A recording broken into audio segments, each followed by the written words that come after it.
Thank you both for being with us today. I thank Representative Loudermilk for his assistance in the open. As a veteran, this hits close to home, I know for him, but I think for all of us. I'll recognize myself for 5 minutes for the purpose of asking questions. I want to dive into the numbers and just stage set a little bit. If we go back to the 2022 general election, the most recent midterm, according to the U.S. Census, approximately 69% of the voting age population was registered to vote. And of those registered, 52% actually voted. Then we go over to the UOCAVA side, active duty military voters in particular. According to FVAP, the 2022 congressional report, the registration rate was approximately 63%, a little lower than the national average, but only 26%, less than half, actually voted, significantly lower than the national average. I want to use that as a stage setting and then kind of dive in here. How does FVAP retrieve data for its biannual congressional report? I'll start with you, Dr. Clark. Thank you for the question, Chairman. I'm going to ask Mr. Wheatman to provide the specific data for that. That'd be great.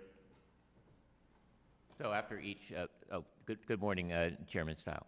After each federal election, we do a series of surveys of active duty military members, the voting assistance officers, the election officials, and state election officials. And then in 2024, we did, for the first time, we worked with the Department of Defense to do surveys of spouses as well to gather that data.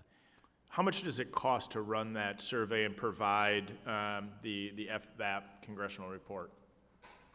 And I'll allow either of you to answer as we bounce between. No, we'll take the cost for the record, please. Do you have an estimate as to what the cost is? I would like the number in the record, but do you know what the cost is or have an estimate as to what that cost is?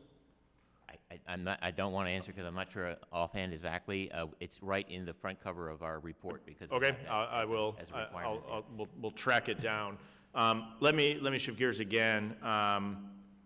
Do active duty service members face unique obstacles? Obviously they do. What is FVAP doing in particular to make sure that people are voting and bringing up that percentage as we look out to the next midterm?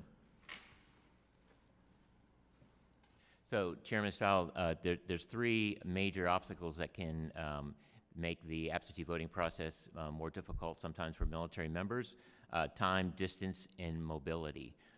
From the time perspective, we encourage all military members in January of every year to send in that federal postcard application form so that their local election officials are aware of that they're not at home, that they need an absentee ballot sent to them. And then we also we encourage them to take advantage of the 45-day mailing time. As you know, federal law guarantees that states will send the ballots to the military voters at that 45th day before the election. They can receive it electronically, so in their email inbox they can have that ballot, print it out, vote it, and then get it mailed back and take full advantage of that. With our limited time, I appreciate that. With our limited time, let me just dive in. I just got the number pulled, $2.4 million for that report. This seems like a lot of money, but maybe something I'd love a little additional information on why it costs that much, but we'll dive. I'm going to hold that.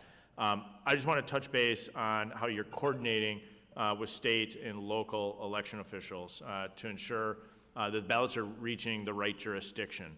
How are you coordinating with state and local officials?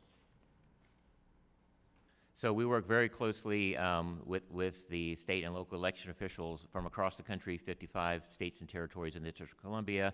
Right now, we're in full swing in preparation for the 2026 election. We have the Voting Assistance Guidebook, which contains the voting dates, the regulations, rules, and deadlines for voters from every jurisdiction. And we also have the contact information, mail, phone, fax, and email for all those jurisdictions in that book, as well as on the FVAP website.